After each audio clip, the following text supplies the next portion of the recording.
샬롬, 김윤규 목사입니다. 오늘 이 시간에는 신명기 15장 19절에서 23절의 말씀을 근거해서 언약적 관계의 삶이라는 제목을 가지고 함께 하나님의 말씀을 생각해 보겠습니다. 모세는 신명기 15장 19절에서 23절의 말씀을 통하여 이스라엘 백성들이 그들의 가축 중에서 첫 번째 태생의 수컷은 여호와 하나님께 거룩히 구별되어 있으므로 흠없는 제물로 하나님께 바쳐야 한다는 사실을 강조하고 있습니다.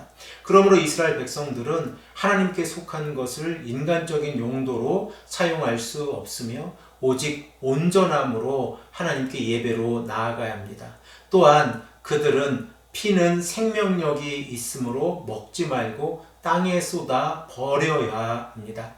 오늘 우리는 이 말씀이 어떠한 의미를 가지고 있는지 말씀을 통하여 생각해 보겠습니다.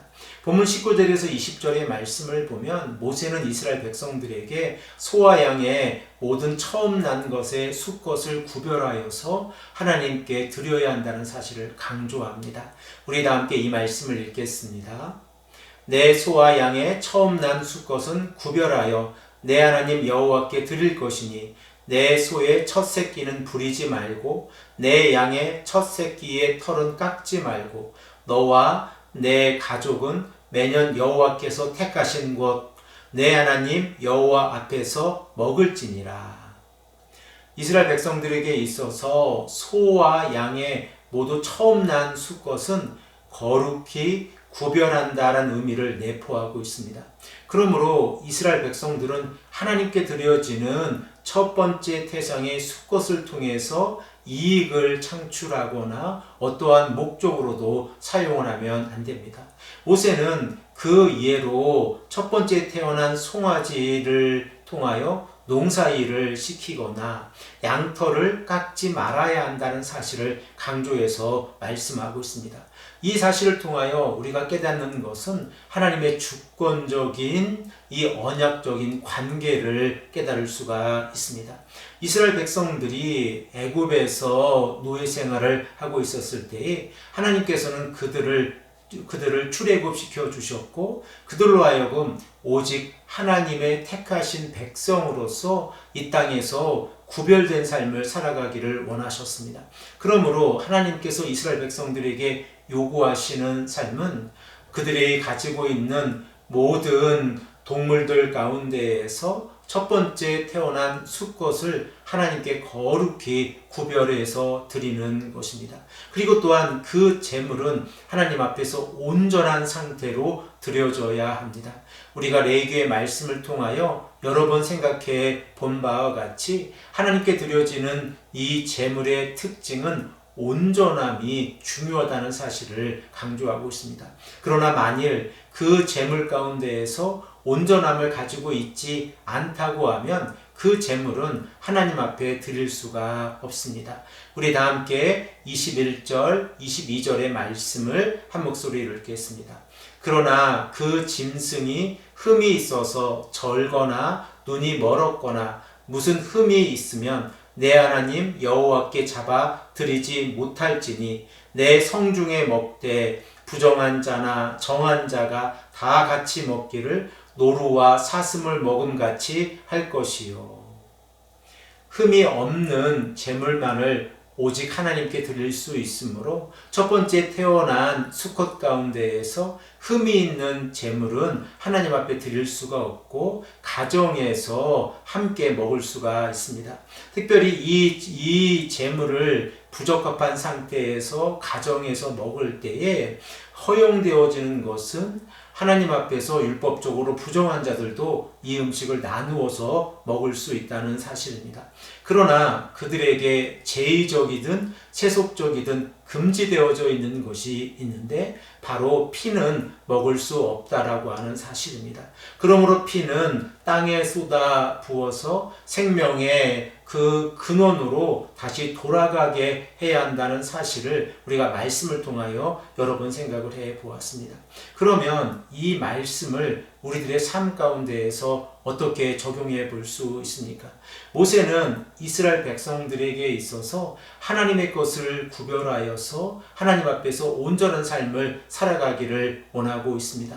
특별히 이 제물의 특징을 생각해 보면 소나 양의 처음 난 수컷을 하나님께 거룩히 구별하여 드리는 모습입니다.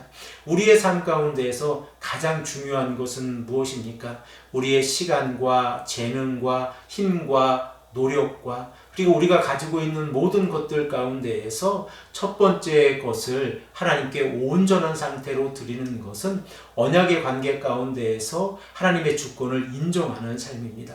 이러한 삶을 살아갈 때에 우리는 예배와 일상생활이 하나 되는 일치된 삶을 살아갈 수 있고 그리고 하나님 앞에서 온전한 성도의 모습으로 살아갈 수 있습니다.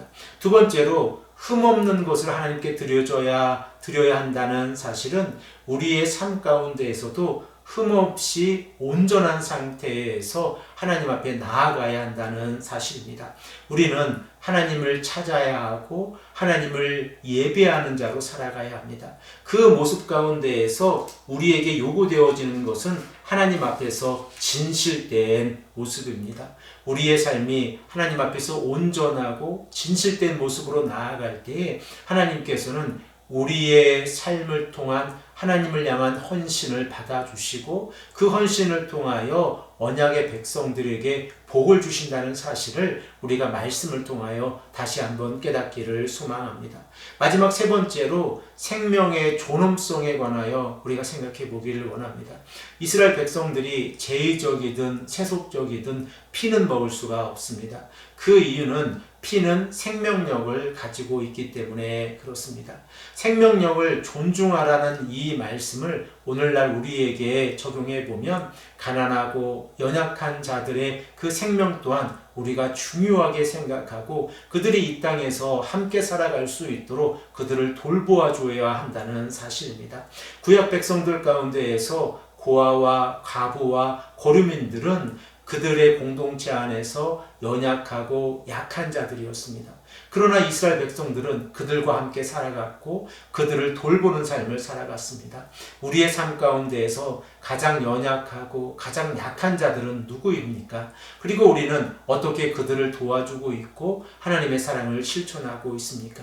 생명의 소중함을 우리가 말씀을 통하여 다시 한번 깨닫고 하나님께서 원하시는 언약적 삶이 어떠한 삶인가를 우리가 이 아침에 말씀을 통하여 깨닫기를 소망합니다. 사랑하는 성도 여러분, 오늘도 하나님의 말씀에 순종하고 그 말씀을 따라 살아가시는 귀하고 복된 성도님들이 되시기를 간절히 축복합니다. 함께 기도드리겠습니다. 아버지 하나님 감사합니다. 오늘도 우리에게 말씀해 주셔서 언약적인 관계 속에서 언약의 백성들이 이 땅에서 어떠한 삶을 살아가야 하는지 말씀해 주시니 감사합니다. 아버지 하나님, 우리가 하나님 앞에 온전히 드리고 하나님께서 원하시는 삶이 어떠한 삶인가를 깨닫고 생명을 소중히 여기는 삶을 살아갈 수 있도록 인도하여 주시옵소서. 감사드리며 사랑이 많으신 예수 그리스도의 이름으로 간절히 기도드립니다. 아멘.